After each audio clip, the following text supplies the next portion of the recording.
Welcome back to another episode of the Startup Therapy Podcast. This is Ryan Rutan, joined as always by my friend and founder and CEO of Startups.com, Will Schroter. Will, one of the things we love to do is help founders with pretty much everything you can imagine and a whole bunch of things you can't. And yet, despite all this help that we love to give, what's one of the hardest things for founders to do? You even try to ask for it. It seems so foreign, right? It seems so foreign. And there's a million reasons why, but founders suck at asking for help. Like they're either bad at finding it, bad at asking for it, you name it. But it's a big problem because a lot of the stuff they're about to do, like folks listening, but things you're about to do have been done 1,000 times before. You don't need to invent anything. You can literally just ask us, or not just us, but other advisors, etc. And chances are, like, for example, I help people with pitch decks, right? Ryan, you help people with marketing. Everyone comes to me with their pitch deck and it's horrible. Not because they're super smart, no issues there. Everyone comes to me with their pitch deck and it's horrible because they've never built a pitch deck before. Like, why would you know how to do it? Exactly. Why would you have built one? So everyone freestyles it. Everyone kind of makes up what they think a pitch deck should look like, or they go online, they Google it, and they get like the Airbnb template for how to like raise money, which by the way is a terrible pitch deck. Regardless, great company, terrible pitch deck. They come to us and they're like, oh my God, I'm frustrated. I don't know what I'm supposed to be doing. Or, hey, I think I'm done. What do you think? Right. Yep. In both cases, it's like, oh, wow, this needs tons of work, which is cool. That's what we're here for. But the reality is, had we not prompted them, these are folks that have joined our platform, the Startups.com platform, and have actually raised their hand to say they need help. Even then, it's hard to convince founders to actually ask for the help. What's your version of this look like for you? Oh man, it's the same thing, right? People come and maybe they've got a couple channels figured out, but they've plateaued, or maybe it's brand new and they're just trying to figure out how to scratch the surface on like, hey, we've heard customers are a good thing for our startup. Where do we find them? I'm like, hang on, let me push my magic button. Right. And then it turns into a bunch of work, right? And they may even have some channels that are performant and they think it's peaked, and then we dig in and it turns out there's actually a lot more room there than they thought. Or they think there's a channel that's working well for them because they're getting users, but maybe it's an exorbitant cost, or maybe they really have high churn rates. And so it's not as good as it looks. But again, how would they know? They don't have a benchmark, a baseline. What they can see is what they can see. They don't know what they don't know. And that's the real challenge, right? And I think that it's one of those cases where I see this play out in two ways. One, they didn't know that they needed to ask for help. They're just like, I thought it was fine, right? Like in the case of the pitch deck, they're like, here's my pitch deck. It's awesome, right? And you're like, ooh, not so much, right? Or here's my Facebook ad copy. And I'm like, just pure cringe, right? The other one is that they don't want to ask for help. And in that scenario, I can't help but always see like both of my parents sitting on their shoulder, like angel and devil style from like the Looney Tunes, right? With my dad going, I'm going to find it. I know where we're going. And my mom was like, George, just pull over and ask for directions, right? That classic scene. And this is pre-GPS. This is pre-cell phones. So you literally had to stop and be like, hey, we need help, right? And it never happened. I don't know how many hours we spent just going in circles, and metaphorically, this is exactly what happens within a startup company when they're just either unsure of who to ask for help, or uncomfortable asking for help, or, and we know this happens all the time, they ask for help, but they ask the wrong people and they get mediocre, or even in some cases bad advice. And then shit really goes off the rails, which then guess what? Now they're really hesitant to ask for more help in the future because that didn't go well, right? Just a disaster all around. It's funny. I've got this memory where my wife and I were in the delivery room, and there's that period pre-delivery where we're just kind of just hanging out. To be fair, we were just hanging out. We were just hanging out. Yeah. There was more going on for them. And so she's just sitting there on her phone, just like killing time, right? Waiting for stuff to happen. I'm on my laptop. And for some reason, I was on YouTube and I was Googling something along the lines of how to build like a workbench, like, carpentry kind of thing, right? And I find this video where this guy starts to explain like how to create actually a pretty cool workbench. Now, to be fair, my head probably should have been somewhere else because a couple of important things were going on like a few feet from me. But I remember being engrossed in this. Now, here's why I bring this up. It would have never occurred to me to ask anyone how to build a workbench. I just assumed that like I have some basic fundamental skills and it's kind of a rectangle and it can't be that hard. Yeah, needs some legs. Yeah. And this guy starts talking about what in retrospect is fairly basic stuff. but to me was like the most incredible thing ever. So now I'm binging.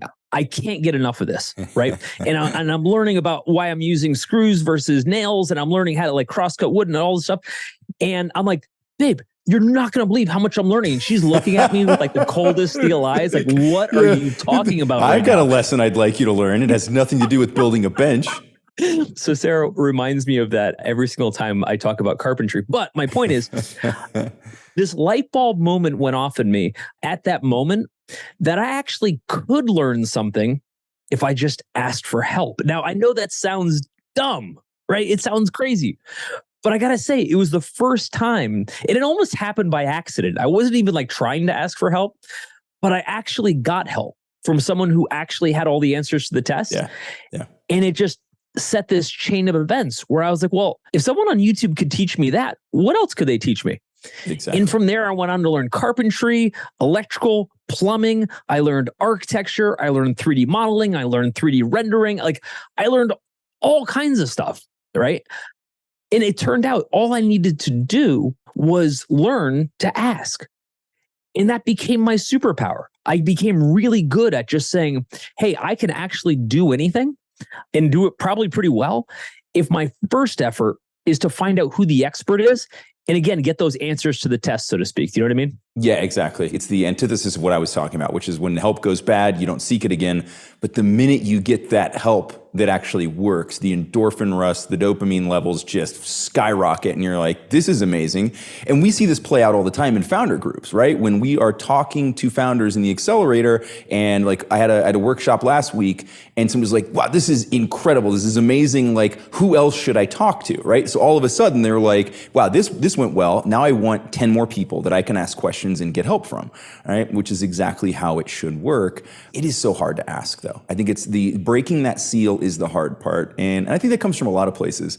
I think the one that I see most often is that early stage founders tend to be a little uncomfortable describing or talking about their startup in general, let alone like some specific challenge they're having. So like they get nervous about even having to explain to somebody what they're doing, let alone have to explain to them what they're doing in order to get help in the first place. So it's like this compounding effect of just things that founders find painful. I agree. I also think with that, as founders, we're used to giving help, Yep. right? Because it's kind of our job, right? Like everything rolls back to us. So we're used to like basically supporting everyone else. By way of that, we're not used to getting help. And I'm going to point to myself in that same capacity.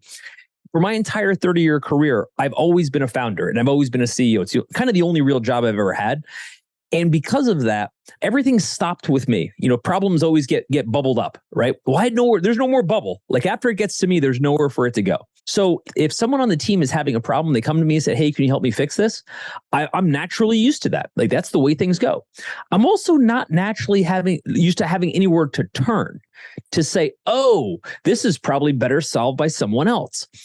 I developed this bad habit, the really bad habit of assuming that I had to have the answer every time, which was a colossal mistake because I had no idea how much I was holding back by just not even asking, right? Again, the habit and that built-in muscle was really working against me. It took me a long time to figure this out. Ironically, that carpentry story was exactly the moment where I was like, A, I should probably be asking more questions, and B, I should probably be focused on my child being born, right? Which I was reminded of many times. It's amazing how many of these life lessons come from these funny other places, and then we end up applying them to our startup companies, right?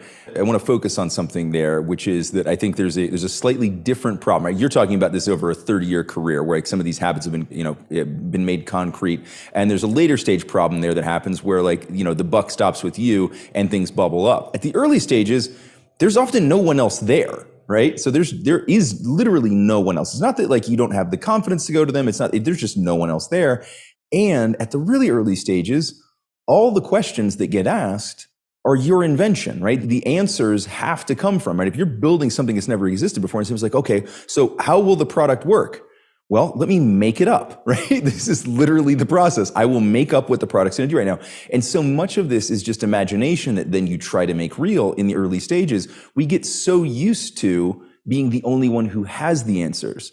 at which point that equation starts to turn a bit. And it's like, okay, now we're on the other side of this. And there is a bunch of stuff that's already been figured out. We figured out our product. We figured out our early team. We figured out our messaging, our values. We figured out the basics of what we are. But it turns out there's a whole lot of commonality, like Facebook ads. Yeah, they're going to be different from your company to the next.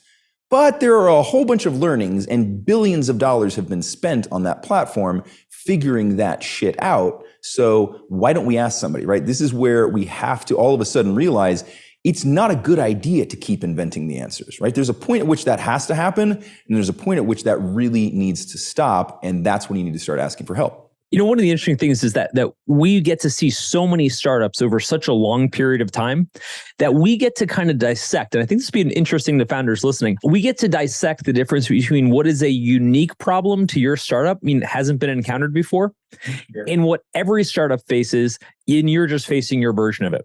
Go back to the pitch decks, for example. You might be thinking, well, my pitch deck's different, because my business is different than everybody else. Yes, it is. Sure it is. Yeah. Right. To be honest, I see thousands of pitch decks. On average, they are 1% to 2% different at most, than every other pitch deck I've ever seen. Now, what does that imply? That implies that there's a lot of repeatable formula there. And we've created a lot of that. Literally, we have whole courses that explain to you, this is exactly the formula. And there's a 98% chance it's going to apply to exactly what you're doing, because at the end, they're all the same.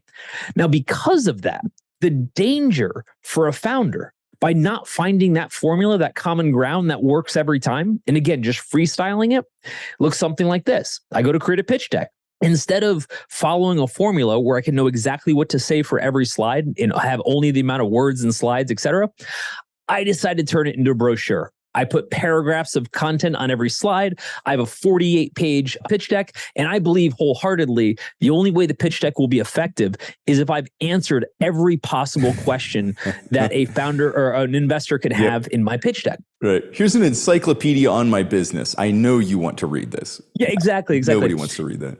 And so again, using this example, we'd come back and we'd say, okay, a couple things. Number one, you need 12 slides. Number two, you want one sentence, maybe two sentences on each slide.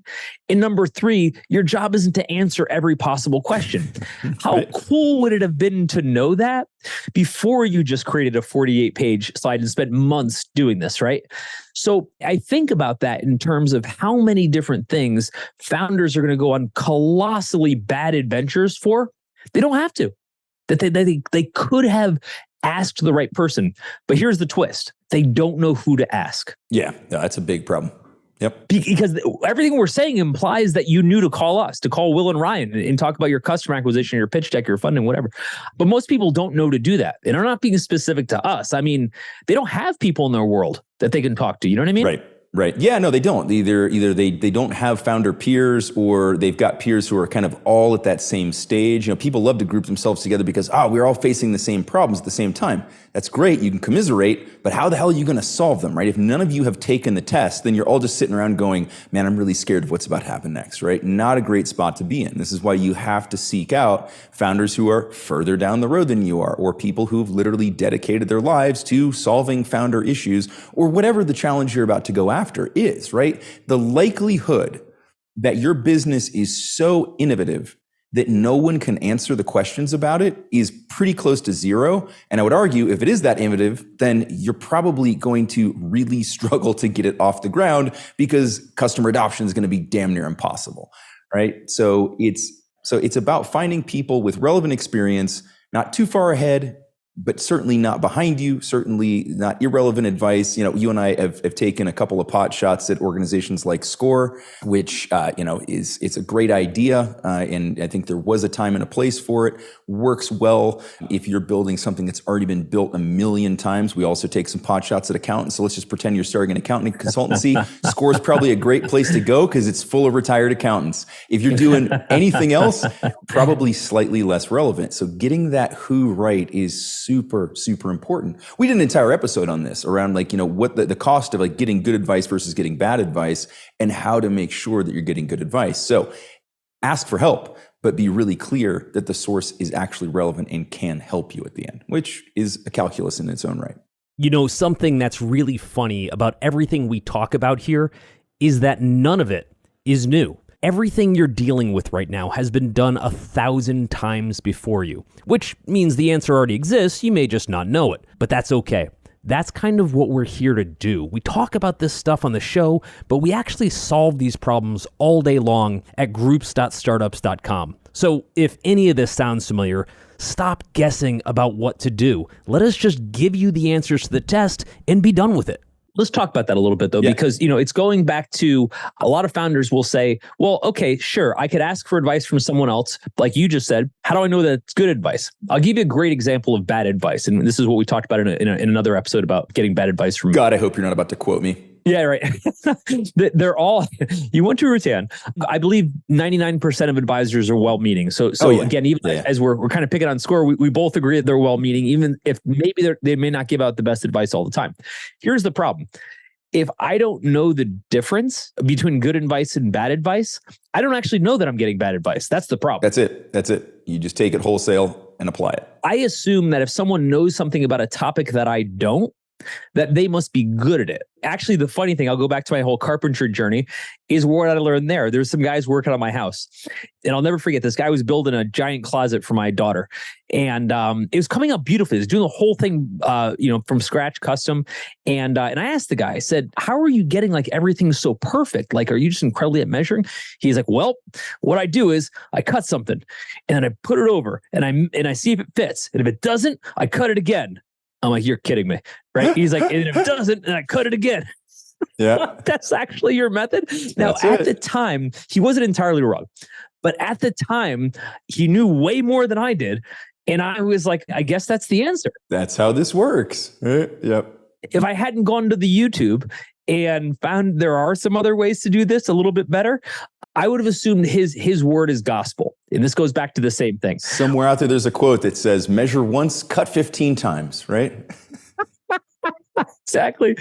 And so again, what I started to learn, kind of in that process where I was, the amateur, was that there are lots of ways to do things. And there's lots of different opinions. And all those opinions do not hold equal weight. No, they do not. So in other words, if I go to my best friend and I say, you're just metaphorically, and I say, hey, I've got this problem at work, and they have no idea what I do, not necessarily the best expert. They may be a cool dude otherwise, but probably the wrong person to talk about this. If I go to another founder and that founder doesn't have the same experience or the right experience, they're going to give me shitty advice, right? Again, well-meaning, but shitty advice. I think for founders specifically, there are places you can go to get solid advice.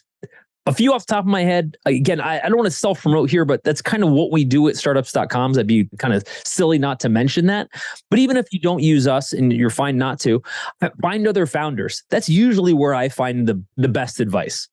And then the second is get two competing answers, right? Or get two of the same answers. Either way, get more than one opinion, because you will get very different opinions on how everything should be done. Yeah, I always encourage people, like, here's the way I see this. Here's what I think. But this is one person's perspective. Clearly, it's an aggregate perspective of everything that we've done as a company, everything that I've done as an individual, and a lot of learnings that we've taken away from working with thousands and thousands of other founders, which puts us in a really interesting spot. But it's still my interpretation of all that, right? And we always only have so much time to develop context. And so, doing that across 2-3 people is a much better way of kind of getting the answers to the test, right? And being able to normalize the outcome to something that actually works for you. Because there's times where it's like, I may promote something to somebody like, hey, you know what would actually be a great way to do this? This would be a great time to build a personal brand, right? You would be amazing. And they're just like, yeah, in their head, they're thinking like, yeah, I don't want to do that. I don't want to be the face of this company in that way. I don't want to build this around me as an individual. So that's not going to work for me, right? It might be a great idea, it might be a great tactic, great piece of advice, but it's something that they don't feel comfortable with, don't want to do, or can't pull off, don't have the resources for. Whatever the reason is, they're going to need a different perspective, a different piece of advice in order to move forward, right? And so it's always good. I would even say, like, if people are giving you advice without suggesting that you seek additional perspective or give it more thought or work on it further, just take this wholesale and run with it, right? If they're pitching you a playbook, might not be the best way to go, depending on the situation. Like you said, there are certainly things that just have like consistency, right, in approach. If we hear somebody saying like, yeah, I need to get 3 more opinions on the format of my pitch deck or the order of the slides or something like that, it's like, yeah, this has kind of been figured out, right? And this has been fed back to us across thousands of investor interactions. So you're probably okay with this one, right? But for most other things, particularly soft skill stuff, right? If we're talking like HR issues, get opinions, right? Get multiple points of view and perspective and make sure that you are considering the validity and value of the advice, right? If you ask for advice from somebody on an HR front, right? And then you look at their organization, you're like, you guys are a basket case. So probably not the right person to ask. Great at driving revenue, but like you're constantly firing people, maybe not the right person to ask, right? So just consider all of the factors that you can when considering your source. Yeah. And I think that we look at advice as some sort of weakness for us, right? Oh, I guess I can't figure it out myself, so I'm asking for advice. And this is bullshit. The weakness is not asking for help. The weakness is actually the ego that I must know the answer just somehow intrinsically because I'm so fucking cool. Like the truth is, you've literally got to go out and seek out that advice and compare your answer to other answers to know whether you're even in the same ballpark. The way we do things at startups.com in general is we say, none of us has the answer. Let's go figure it out. We come up with some hypotheses of what we think it might be, but we're like, I feel pretty good about not knowing the answer, right? Like, I think I've gotten over that part, but I've gotten really good at saying there's somebody else out there that has it. Ryan, when you and I want to do some new marketing experiment, invariably lands with who else out there has already done this right? And what can we learn from them? We know that we can't take what they did wholesale and just apply it because their experience was their experience. It was with a different product. It was a different set of conditions, different budget, whatever. The point, though, is we can take that. We take that knowledge and say, okay, let's avoid some of those dumb mistakes, things we were just about to do. And they were like, that's amateur 101. Right. I'll give you an example. When we talk to people about fundraising and they're like, hey, I just found a list of investor emails. I'm going to BCC everyone and I'm going to tell them it's an awesome opportunity. And I'm going to drop my 50 megabyte PowerPoint attachment into it. You mean your landscape format business plan, right? That's what I call those. And I joke because it's funny because everyone's done it, right? It's funny because like it's such an dear all. Yeah, it's kind of like a rite of passage, right, for all of us. But what if you didn't do that? In other words, what if we could say, yeah, you know what, that actually never, ever, ever, ever works. So don't do that, but do this instead. And this actually might work. I think the cost of not asking, and by way that the cost of doing things wrong is so incredibly high for what it is that we do, that not being good at asking or not knowing who to ask is a huge penalty. You know what I mean? For sure. There's a nuance here too, which is that there's a difference between getting advice and getting perspective and experience, right? There are times where, and I think, right, so there are times where you're going to somebody who has the answers to the test. Then there's times where you may just be getting experiential feedback. Like, so, oh, you've run hundreds of thousands of dollars in Facebook ads. How has that worked? Like, they may not have even achieved success. And in some cases, I've learned a ton by talking to people who absolutely screwed it up, which tells me, don't do that, right? How did you do this? Why didn't it work, right? And you're just gaining experience and perspective from people as opposed to kind of like that direct and pointed advice. And I think for people who are having trouble asking for help, this is a great transition to that, which is sort of like, how did this work for you? I'm not asking you to tell me what to do. I'm asking you to explain how this worked for you, right? And I think it's a good way of gathering not just the action, right? Because if somebody tells you, go do this, right?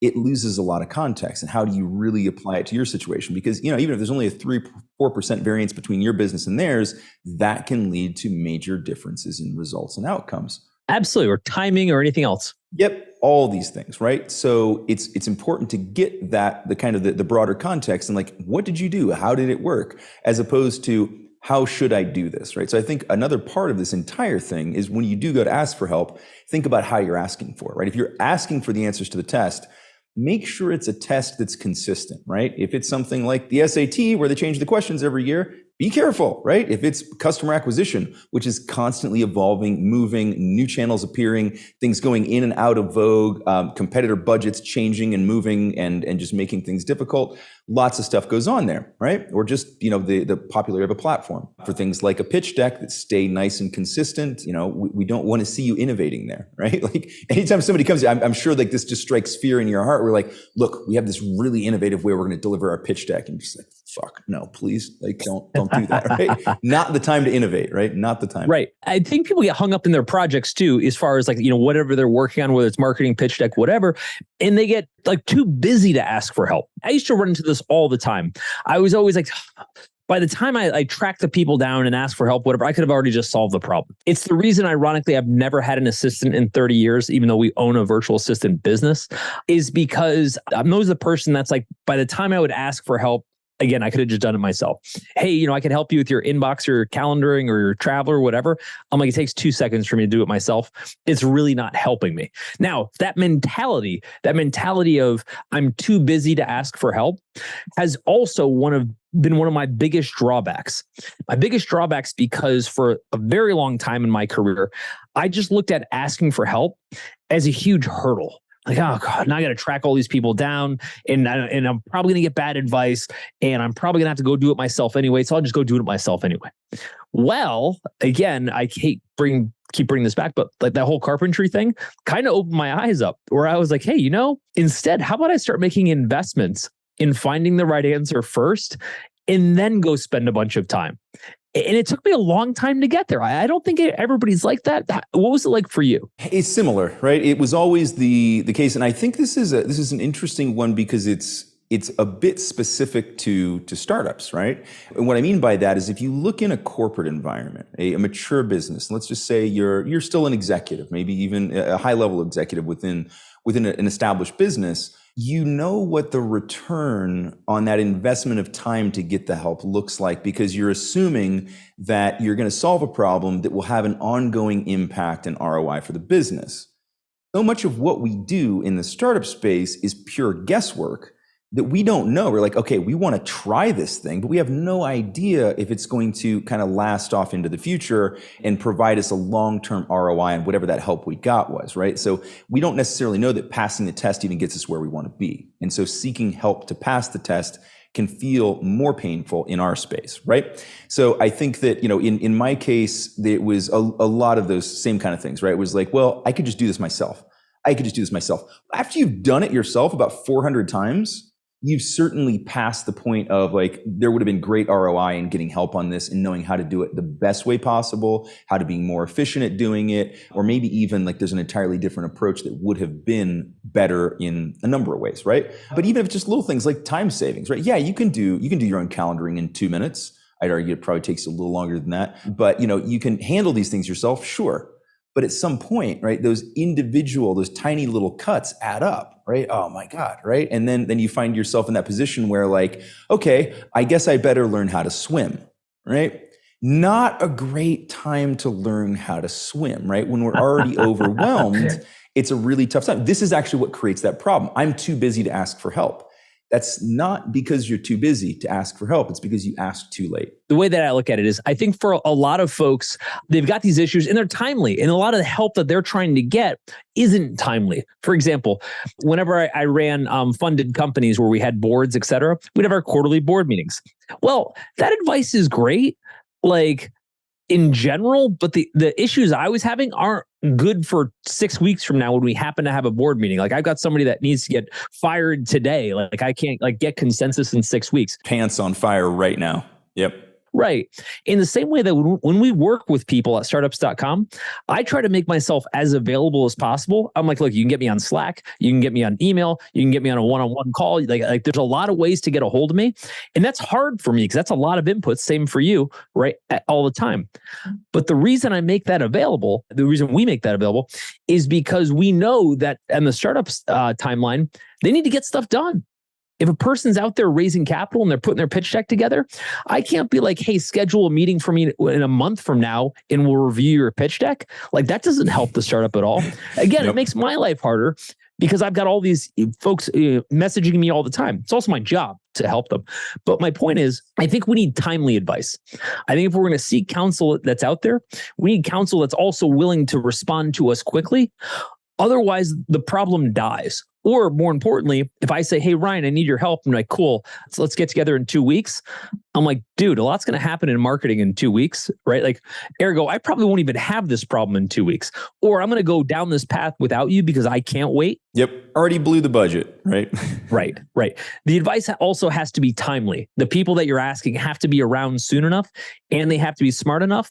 And if they're extra cool, they'll also be smart enough and self-aware enough to say, I'm pretty good at this, but there's someone a lot better at this that I can talk to you about. A guy yesterday that I was talking to, and we were talking through his pitch deck, and he was trying to build a gaming company. And I was like, okay, I'm a gamer, so I know a little bit about games as a gamer, but at the same time, if you're getting into the gaming space, there's a few people I know that are actually way better to give this specific advice. Let me send them your way. And I think finding advisors that are accessible, I think finding advisors that are willing to tell you when they're only giving you part of the picture, they're invaluable. You know what I mean? Super.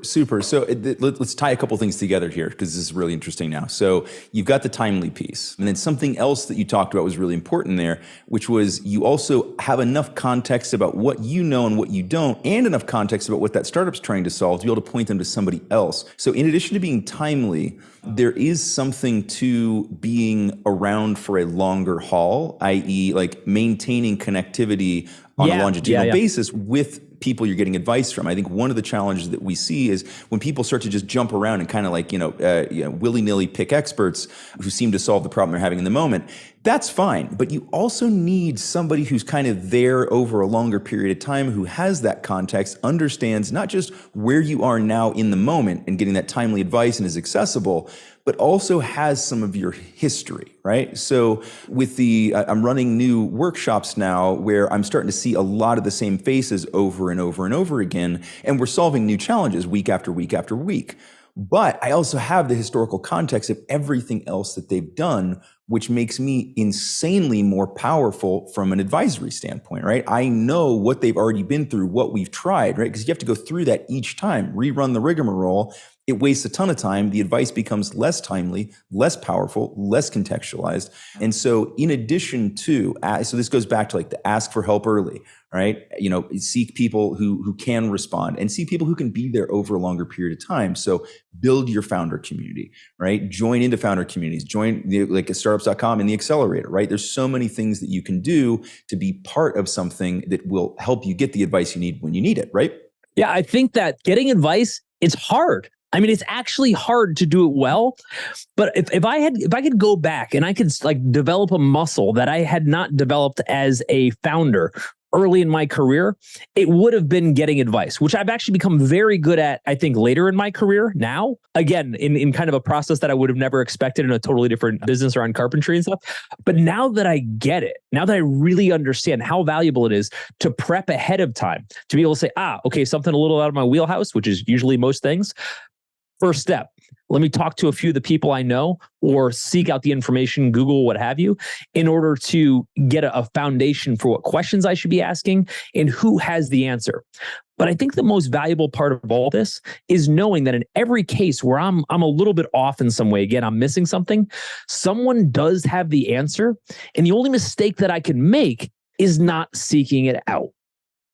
So in addition to all the stuff related to founder groups, you've also got full access to everything on startups.com. That includes all of our education tracks, which will be funding, customer acquisition, even how to manage your monthly financiers. There's so much stuff in there. All of our software, including BizPlan for putting together detailed business plans and financials, LaunchRock for attracting early customers, and of course, Fundable for attracting investment capital. When you log into the startups.com site, you'll find all of these resources available.